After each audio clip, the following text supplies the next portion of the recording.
Pemirsa, PPKM Mikro rencananya akan digelar selama tanggal 9 hingga 22 Februari 2021.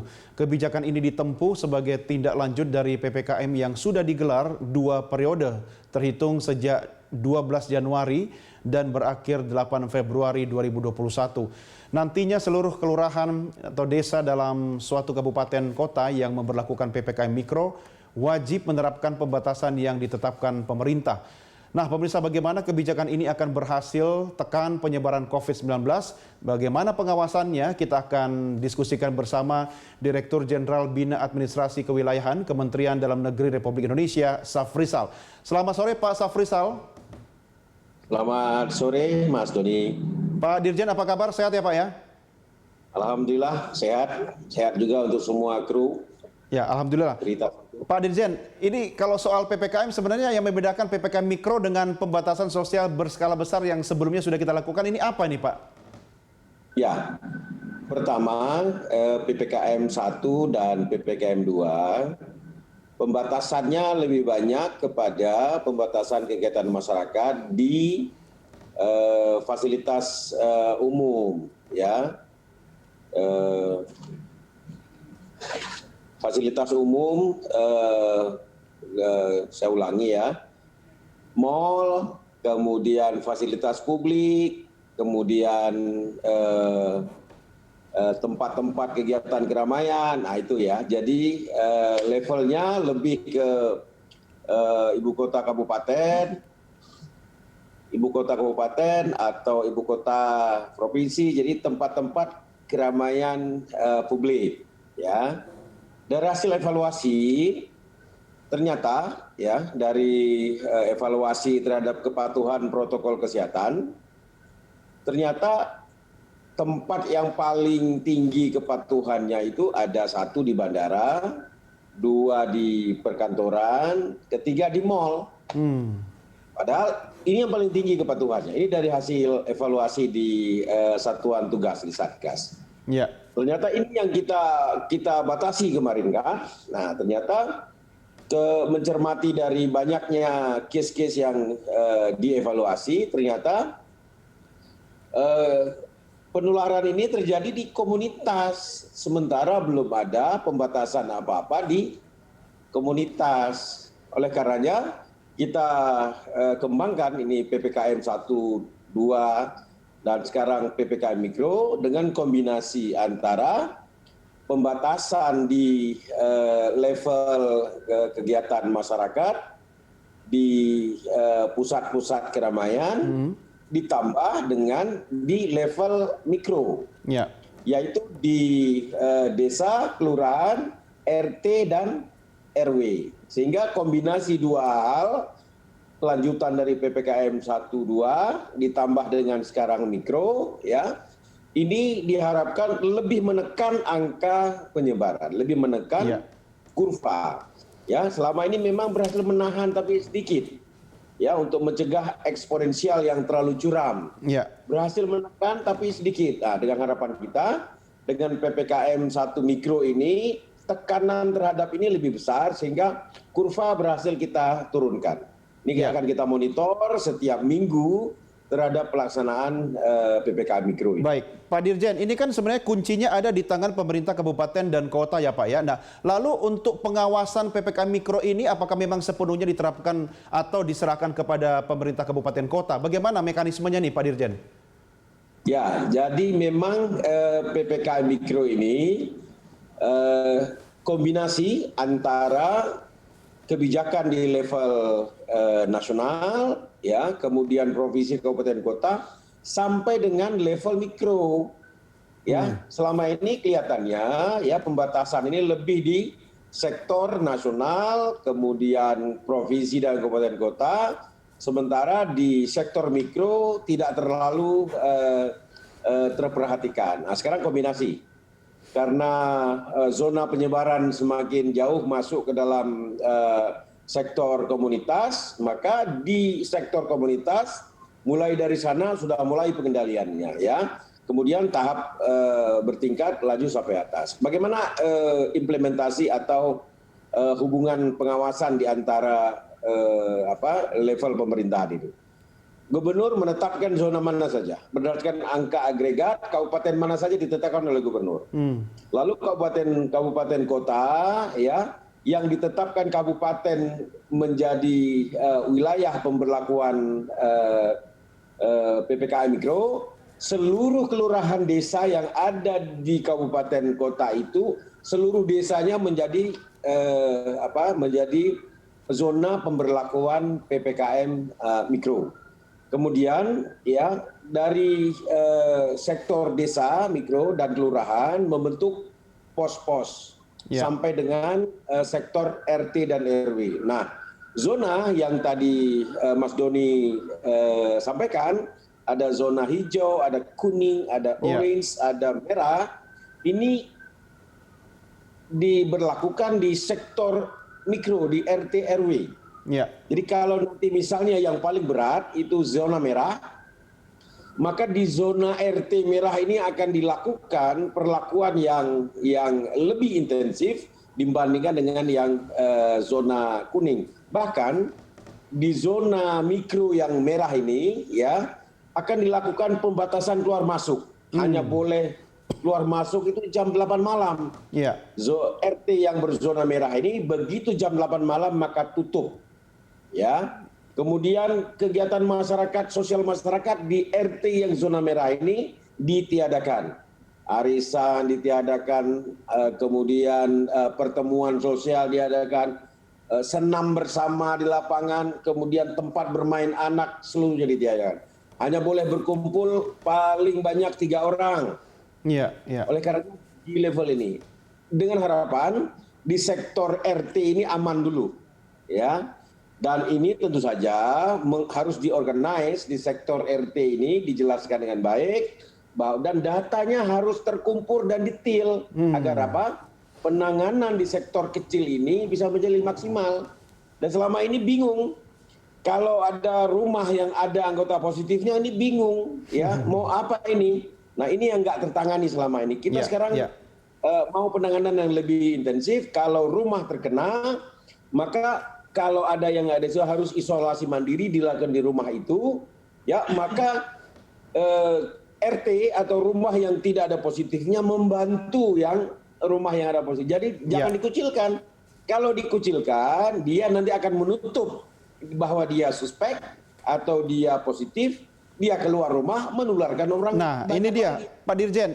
Saya mencatat Anda mengatakan pasti ada keterlibatan unsur terdepan masyarakat yaitu RT RW ya.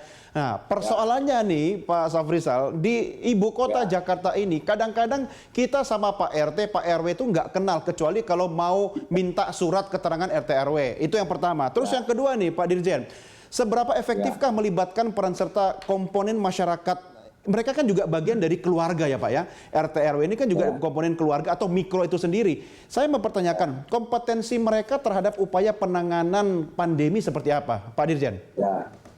Ya memang Jakarta tidak bisa merepresentasikan seluruh provinsi yang ada di Pulau Jawa Bali ini ya. Ya memang di Jakarta ini tidak ada desa. Seluruhnya kelurahan begitu ya, kecuali barangkali di Pulau Seribu ya. Nah, tentu berbeda penanganan di Jakarta, desa atau kelurahan di Jakarta dengan di Jawa Tengah, dengan di Jawa Timur yang masih banyak desanya. Oleh karenanya, kita minta kepada pemerintahan kabupaten kota sampai dengan ke bawah, silahkan diterapkan indikator yang sudah dijelaskan dalam Inmendagri menjadi indikator khas yang ada di tempat masing-masing.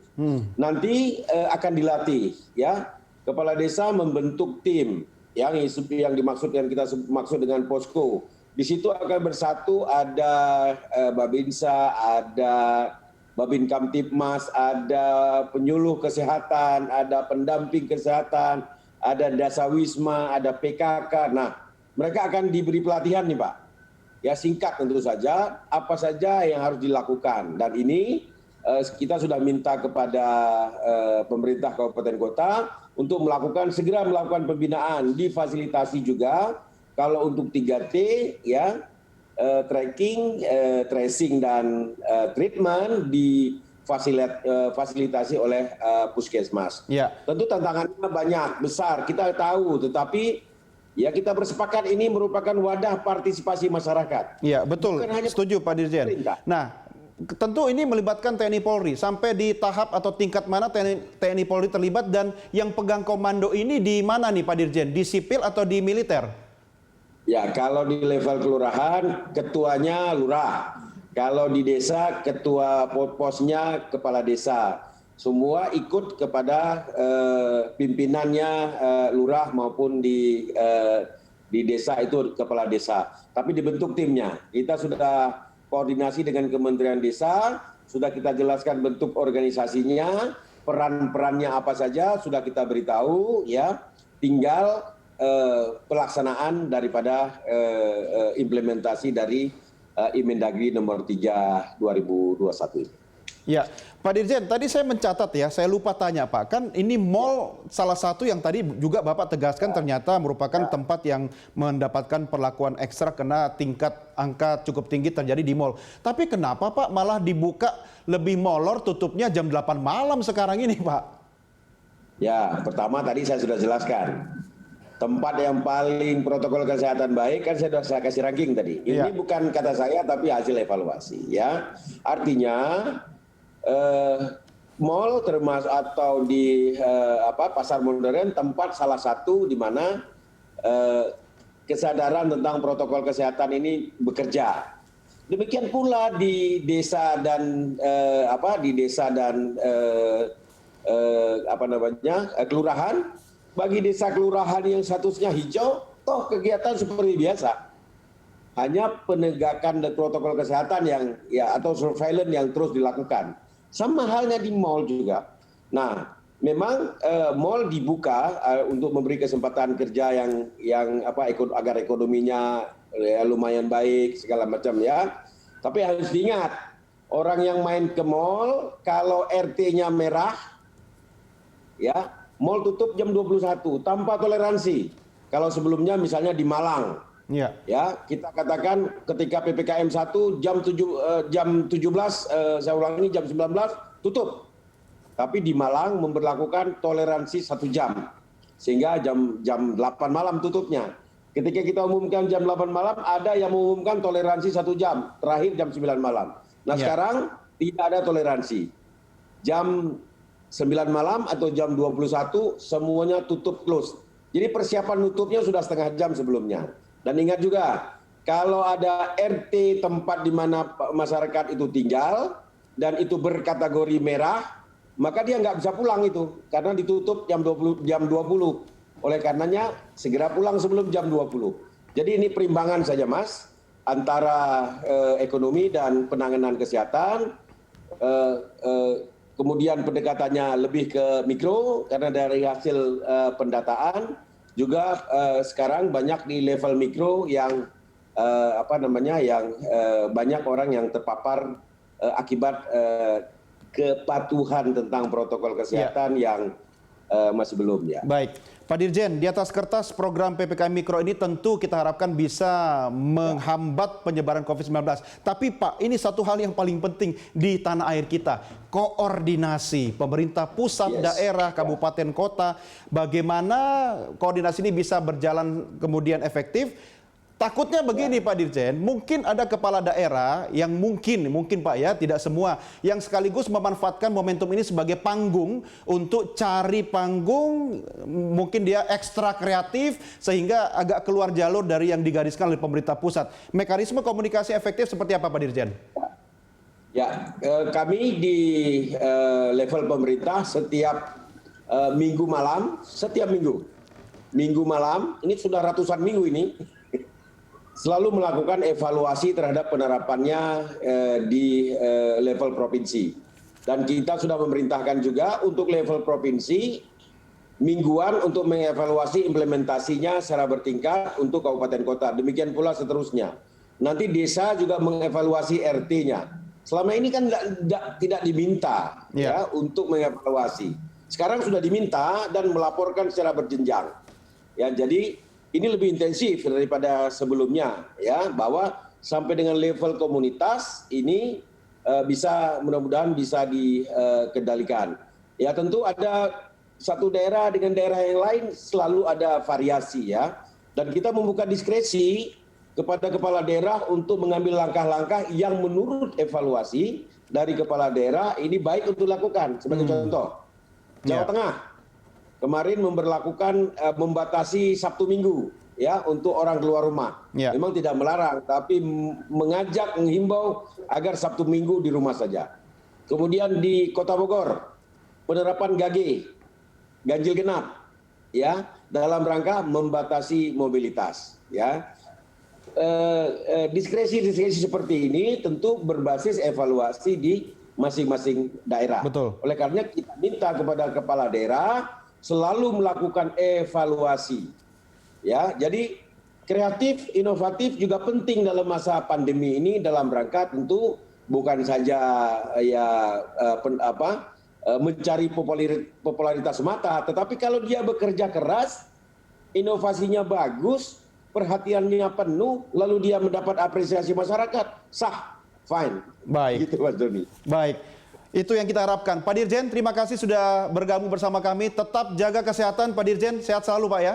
Terima kasih, Pak. Terima kasih, Pak Doni. Sehat semuanya. Sehat bangsa Indonesia. Siap, terima kasih Pak. Sampai jumpa. Pemirsa, demikian diskusi kami dengan Direktur Jenderal Bina Administrasi Kewilayahan Kementerian Dalam Negeri, Safrisal. Jangan kemana-mana, Prime Time segera kembali sesaat lagi.